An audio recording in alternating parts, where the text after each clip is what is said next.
పర్యావరణ పరిరక్షణను ప్రతి ఒక్కరూ సామాజిక బాధ్యతగా స్వీకరించి తమ వంతుగా మొక్కలు నాటి వాటిని సంరక్షించాలని కాకినాడ నగరపాలక సంస్థ కమిషనర్ ఎన్వివి సత్యనారాయణ పిలుపునిచ్చారు. ప్రతి ఇంటి వద్ద కనీసం ఒక మొక్కను నాటి పెంచడంతో పాటు నగరంలోని ఖాళీ ప్రదేశాలు, రహదారి డివైడర్లు, ప్రభుత్వ స్థలాల్లో విస్తృతంగా మొక్కలు నాటితే కాకినాడ పచ్చని ఆహ్లాదకరమైన నగరంగా తీర్చిదిద్దవచ్చునని అన్నారు. కాకినాడ నగరంలో పచ్చదనం పెంపు, పర్యావరణ పరిరక్షణ లక్ష్యంగా బుధవారం పాత ఎస్పీ కార్యాలయం నుండి నాగమల్లితోట జంక్షన్ వరకు రహదారి డివైడర్ విస్తృతంగా మొక్కలు నాటి కార్యక్రమం చేపట్టారు. దాతలు నరేష్ వైట్ల, వీరమణి దంపతులు అందించిన మొక్కలతో ఈ కార్యక్రమాన్ని నిర్వహించారు. పర్యావరణ పరిరక్షణ పట్ల ఆసక్తితో తమ సొంత ఖర్చుతో మొక్కలను అందించి వాటి పెంపకానికి ముందుకు వచ్చిన దంపతులను కమిషనర్ అభినందించారు. ప్రజలు తమ ఇళ్లలో చిన్న ఖాళీ స్థలం ఉన్న మట్టిని ఇబ్బందిగా భావించి సిమెంట్తో చప్టాలు వేసుకుంటున్నారని అన్నారు. అయితే మన నగరం చల్లగా ఆహ్లాదకరంగా ఉండాలంటే మట్టి, మొక్కలు, చెట్లు ఎంతో అవసరమని పేర్కొన్నారు. మన ఇళ్ల వద్ద మాత్రమే కాకుండా వీధులు, రహదారులు, డివైడర్లు, బహిరంగ ప్రదేశాల్లో కూడా పచ్చదనాన్ని పెంచేందుకు ప్రతి ఒక్కరూ ముందుకు రావాలని కోరారు. మొక్కలు అందించిన దాత నరేష్ వైట్ల, వీరమణి దంపతులు మాట్లాడుతూ కాకినాడ తమ సొంత నగరమని, నగర అభివృద్ధికి తమ వంతుగా ఏదైనా చేయాలనే ఉద్దేశ్యంతో ఈ కార్యక్రమానికి శ్రీకారం చుట్టామని తెలిపారు. ప్రజల భాగస్వామ్యంతో ఇలాంటి కార్యక్రమాలను మరింత ప్రాంతాల్లో నిర్వహించేందుకు ఆసక్తి ఉందని అన్నారు. అందరూ కలిసి ముందుకు వస్తే కాకినాడను మరింత పచ్చగా, పరిశుభ్రంగా, అందంగా తీర్చిదిద్దవచ్చునని పేర్కొన్నారు. గ్రీన్ కాకినాడ, క్లీన్ కాకినాడ లక్ష్యంతో ప్రతి ఒక్కరూ భాగస్వాములు కావాలని కోరారు. సామాజికవేత్త, కార్పొరేషన్ గ్రీన్ అంబాసిడర్ వేణు మాట్లాడుతూ కాకినాడ పచ్చదనం పెంపులో ప్రజల భాగస్వామ్యం ఎంతో అవసరమని అన్నారు. మొక్కలు నాటడం మాత్రమే కాకుండా వాటిని కాపాడడం కూడా ప్రతి ఒక్కరి బాధ్యత అని చెప్పారు. హార్టికల్చర్ సిబ్బంది మొక్కలకు అవసరమైన నీటిని అందించేలా చర్యలు తీసుకుంటారని, ప్రజలు మాత్రం మొక్కలను తొలగించకుండా, ధ్వంసం చేయకుండా సంరక్షించాలని కోరారు. ఎంతో శ్రమతో నాటుతున్న మొక్కలు పెరిగి పెద్ద చెట్లుగా మారితే కాకినాడలో పచ్చదనం పెరగడంతో పాటు ఉష్ణోగ్రతలు తగ్గి చల్లదనం, ఆహ్లాదకరమైన వాతావరణం ఏర్పడుతుందని తెలిపారు. పశువులను రోడ్లపైకి వదిలేయకుండా వాటి యాజమానులు కూడా బాధ్యతగా వ్యవహరించాలని సూచించారు.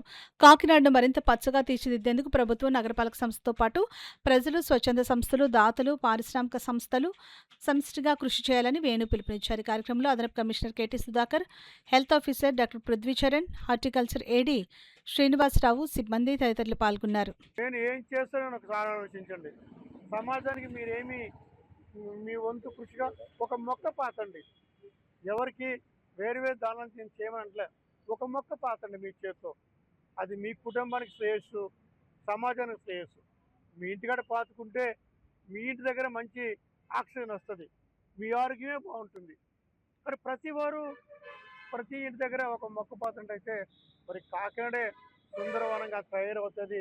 మీ వంతు కృషి చేసి మీరందరూ కూడా సామాజిక బాధ్యతగా తీసుకోండి.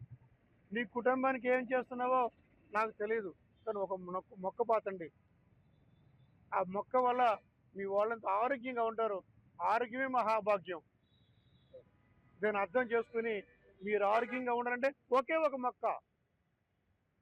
ఎన్నో హాస్పిటల్కి వెళ్తే దట్ ఈస్ డిఫరెంట్ థింగ్. ముందుగా మనకి డిసీజ్ రావడానికి కారణం మంచి ఆక్సిజన్ పీల్చుకుపోవడం వల్ల. మరి మీరందరూ కూడా ఈ సంకల్పంతో ముందుకెళ్ళి గౌరవ కలెక్టర్ గారు ఆధ్వర్యంలో మరి వారు ఒకరే చెప్పారు, కాకినాడని జాయింట్ కలెక్టర్ గారు ఒక ముఖ్య ఉద్దేశం ఒకటే, కాకినాడని పరిశుభ్రమైన కాకినాడగా మార్చాలని సంకల్పం. ఒకటి మన కలెక్టర్ గారిది, మన కాకినాడ మన బాధ్యత. ఈ సంకల్పంతో నీ కాకినాడ నీ బాధ్యత. నీ కాకినాడ నువ్వేం చేస్తున్నావు? ఏమీ చేయొద్దు, ఒక మొక్క పాతు చాలు. అది మరి ఆ విధంగా మీరందరూ కూడా ముందుకెళ్ళాలని విజ్ఞులైన వారిని అందరినీ, మేధావర్గాన్ని అందరినీ కూడా రిక్వెస్ట్ చేస్తున్నాం. దయచేసి దీనిపైన వేరే కామెంట్ చేయకుండా స్పోర్టివ్గా తీసుకొని మనందరం ఒక సంకల్పం చేయాలని మీ అందరికీ రిక్వెస్ట్ చేస్తున్నానండి. మీకు ఏదైనా మా పాత్రానికి ప్లేస్ లేకపోయినా, మీ మనసులో ఉండి చేయకపోయినా నన్ను కానీ, మా అడిషనల్ కమిషనర్ కానీ, మన సామాజికవేత్త విన్ను గారు కానీ, లేకుంటే ఇతర అధికారులని మా హార్టికల్చర్ ఆఫీసర్ శ్రీనివాస్ గారు కానీ వారిని కూడా కాంటాక్ట్ చేసినట్లయితే మాకు మీరు ఇచ్చినట్లయితే మేము ఇట్లాగా ఇది చేస్తున్నాము. అదేవిధంగా మన కొండేపాలెం జంక్షన్ అని పాతాము, ఇంకా కొంత ప్లేస్ ఉండిపోయింది, అక్కడ అలా పాతుదాము.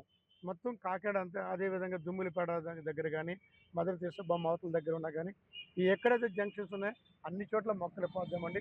దయించి ఈరోజు ఒక స్పిరిట్గా తీసుకుని ఈయన చేసిన కార్యక్రమాన్ని ఒక స్పోర్టివ్గా ప్రతి అడుగు ప్రతి పని కూడా ఒకరితో స్టార్ట్ అవుతుంది, ప్రతి పని కూడా ఒకరితో స్టార్ట్ అవుతుంది. మరి ఈరోజు నరేష్ గారు వారి భార్య మేడం వీరవేణి గారు తీసుకున్న ఇనిషియేటివ్ని మనస్ఫూర్తిగా అభినందిస్తున్నాను. మరి ఇది స్పోర్ట్గా తీసుకుని మీ అందరం ముందుకు రావాల్సిందిగా మనస్ఫూర్తిగా విజ్ఞప్తి చేస్తున్నాను. నేను రీసెంట్గా కాకినాడకి వచ్చాను. నా ఎంసీఏ వచ్చి కాకినాడలో పూర్తి చేశాను 2007లో. Then after completion of 20 years IT industry, then we feel that let's go back to home town. Then we started thinking Kakinada, Rajahmundry ఎక్కడికి వెళ్ళాలి. 2007లో నేను 2004 to 2007 నేను కాకినాడలో స్పెండ్ చేశానండి. సో ఆ మెమరీస్తోనే to be frank we came back to the Kakinada and we very happy to give back to the Kakinada. రీసెంట్గా మేము ఇక్కడ ఒక బియూ సెలూన్ అని చెప్పేసి ఒక సెలూన్ స్టార్ట్ చేసాం 4 months బ్యాక్. సార్ చెప్పినట్టు నా పాకెట్ మనీ ఇవ్వలేదండి, is people money. Okay, the people really okay with in 4 monthsలో we have seen the great success of BU salon. So now we are celebrating the same thing with the public and we are giving back to the public. We are very happy to say that. Literally ఎక్కడ విన్ను గారు video చూసినప్పుడు కొంచెం ఇన్స్పిరేషన్గా ఉంటాయి. So ఆయనకి ping చేస్తాం అనమాట అండి. Okay, just you want to participate along with you guys and okay we are doing very great well. ఇందాక సార్ చెప్తున్నట్టు మంచి ఇంకో స్ట్రెచ్ ఉందండి. ఎక్కడ ఆర్టీఓ ఆఫీస్ రోడ్ దగ్గర డివైడర్ కొంచెం వెడల్పుగా ఉండి చాలా బాగుందండి. ఎవరైనా దాన్ని తీసుకుంటే చాలా బ్యూటిఫుల్గా చేయొచ్చండి. ఇది ఇంకా కొంచెం నేరోగా ఉంది, but if you taking that one okay we can make a dreamful plantation అండి. అక్కడ చాలా బాగుంటుంది. Let's come forward and let's make green Kakinada and clean Kakinada.